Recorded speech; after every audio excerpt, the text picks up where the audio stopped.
Now I want to finish by showing you how I believe the firmament explains current events and where this is leading in the not too distant future, as in what Satan has in store for us. And this will only be an introduction, as my next video will go through way more detail, but for now I want to leave you with something. In the first trumpet of Revelation, I believe we have a description of a future event that is the very first event in the heavens. The first angel sounded, and hail and fire followed, mingled with blood, and they were thrown to the earth, and a third of the trees were burnt up, and all green grass was burned up. This may be the event that will reveal to the world that the firmament exists, or it may be the result of some of humanity's first attempts to break through it. But regardless, the context of the trumpets is that they are a warning. Now ponder what our world will be like after it is revealed we are trapped here by the firmament. If you are amazed how our world changed before and after COVID, wait till you see how it changes when the firmament is revealed. What will this do to secular science, evolution, the Big Bang Theory, the entertainment industry, education, global politics, etc.? How will this impact all world religions? What will this do to Christianity and the Bible? Well, thanks to the fact that the Bible teaches the firmament exists, it will be just fine. In fact, it will gain credibility. Unfortunately, prior to that, we may take some flack, but my sense is that it won't be for too long. But where will this leave Satan and his army of deceivers? Will he be dead in the water? How could Satan continue to deceive the world if it became so clear and obvious that this world was created and that we are all trapped here? All his previous deceptions would be no longer valid. Or, what if that's part of his very plan? We assume Satan is going to bring a bunch of lies in the end times, but what if he's already gotten us to accept his lies over the last 2,000 years, and now he's going to bring truth? And I mean truth that will blow our minds. And this will earn everyone's trust so that he can slip in some lies later. So no, Satan won't be done. Quite the opposite, as we are warned. It's then that he brings his greatest deceptions. But here's the key. The deception must be a counter-explanation for the firmament. Maybe it will be aliens who claim they made the firmament and will create the illusion of passing through it, then tell us that humanity is now ready to leave and go explore the real universe outside. Or Satan's angels may masquerade as a lost, ancient, advanced civilization that's been blotted from history, who will then take credit for building the firmament. Or some form of simulation theory, which, if you aren't aware, is a theory that we are living in a computer simulation like the Matrix and that nothing is real. What I find very curious is how much popularity this theory has gained in the last 20 years. Top scientists, celebrities, and it's a hot topic on the Joe Rogan show and all over social media right now. All this makes me think we aren't that far off. And I find it really odd how the same celebrity scientists who tell you how they are so certain how old the universe is and how they know so much of how it works also believe there's a 50-50 chance it's all just a simulation. Are you sure all the science about cosmology is settled? If there's a 50-50 chance it's a simulation and not even real?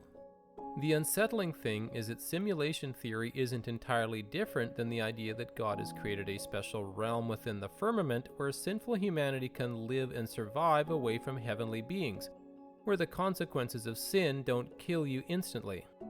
While the scientists and conspiracy theorists who promote simulation theory claim they have evidence of something similar, for example that the speed of light has been capped and slowed down in our realm, and that other laws of science have been dumbed down to cater to a less advanced human race.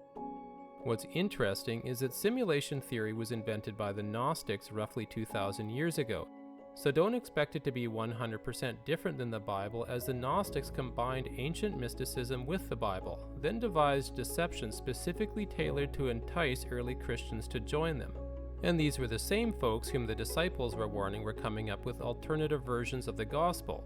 In one of them, Jesus wasn't real and didn't really suffer for our sins as he was a hologram. They also believed that none of our bodies or anything else was real, and that our choices really had no consequences. As long as you were on good terms with the creator of the simulation, your other choices were irrelevant. And of course, this was a very enticing notion, whereas the Bible teaches all our choices have physical and spiritual consequences.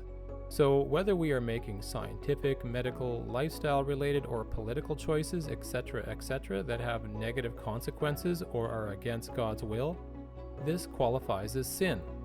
The gospel, morality, and sin are not separate programs of code running inside some sort of simulation. They involve every aspect of our world. The everlasting gospel Revelation says must be preached to every nation, tribe, tongue, and people includes that God made this entire world and everything in it through his process of science.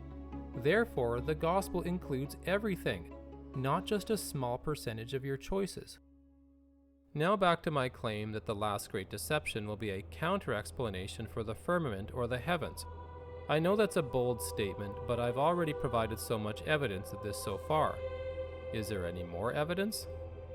Well, how about the fact that the specific sign that the Antichrist performs to deceive the entire world is to call fire down from heaven, to demonstrate to the entire world that he controls the heavens. And there's more. Check out this dire warning in the middle of the book of Revelation. 3 angels fly in the heavens and give what is the most important warning in human history. It's fairly long, so I'm just going to pluck out a few sentences. Saying with a loud voice, "Fear God and give glory to him, for the hour of his judgment has come, and worship him who made heaven and earth, the sea, and springs of water." How interesting that suddenly worshiping the God who created the heavens and earth has become so vital for humanity's survival. I mean, humanity has survived this long without worshiping God, so why would this now cause total destruction? Is it possible that there will be a dispute over who created the heavens and earth? The next angel, "Babylon is fallen, that great city, because she has made all the nations drink of the wine of the wrath of her fornication." In other words, Babylon will not stop what she is about to do, despite the numerous warnings. So on an individual level, do not be involved in any way with what she's doing. The next angel, "If anyone worships the beast in his image and receives his mark on his forehead or on his hand, he shall be tormented with fire and brimstone in the presence of the holy angels and in the presence of the Lamb." So yes, if you take any part in what she's doing, you are not going to be protected when she exposes the world to God's holy fire. And I repeat, the only way you're going to survive being exposed to this holy fire is if you worship the God who created the heavens. Now check out this parallel warning in 2 Peter. This is the same passage that warns that the heavens will be destroyed with a mighty crash and all the elements will dissolve. But in verse 5, I believe we are given the clue as to what causes the heavens to be destroyed. "For this they willfully forget that by the word of God the heavens were of old." Peter is warning that the specific belief that will cause the end of the world is humanity willfully forgetting that God created the heavens. Somehow this will lead to the heavens being destroyed. And that's why if you aren't clear that God is our creator, you need to make it a priority and ask God to help you wade through the lies of false science.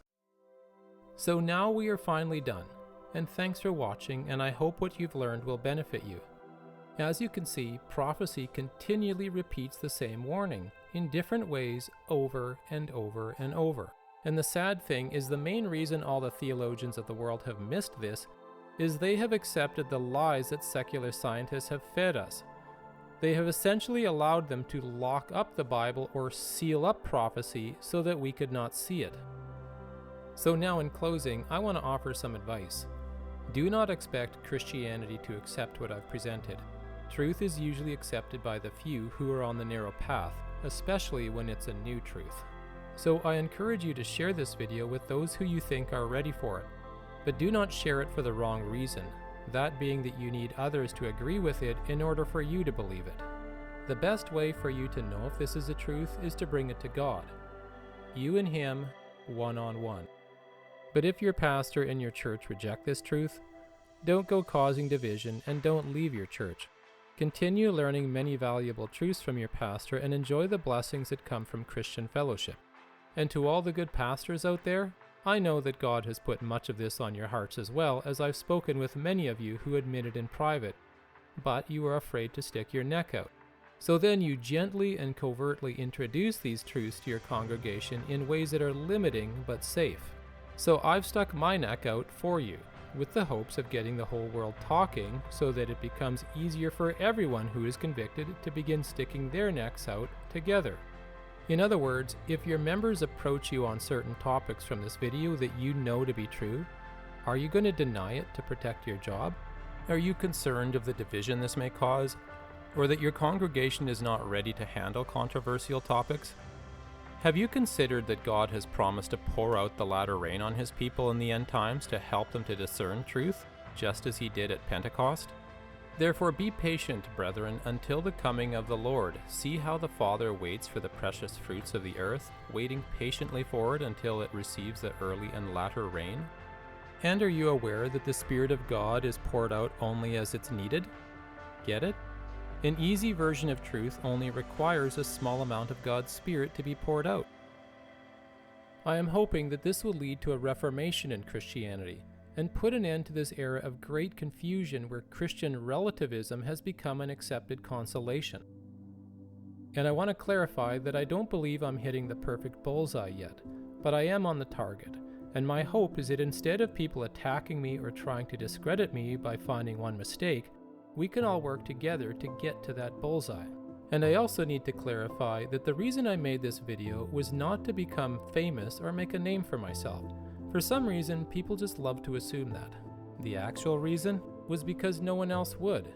I tried to hand this truth off to many famous pastors, evangelists, and theologians, and they all refused. Maybe it was because I wasn't as good at explaining it, but regardless, eventually I realized I was on my own.